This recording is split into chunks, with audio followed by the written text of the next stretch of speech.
And being a woman is being a good daughter. Being a woman is being a good student, and being a woman is being a good citizen. And Tatay Digong is really an inspiration for me. And all of you here, malipayan ka. Louder!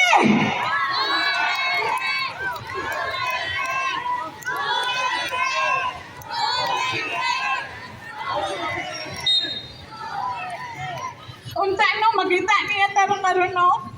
My Tatay Digong has also the same situation sa akong papa.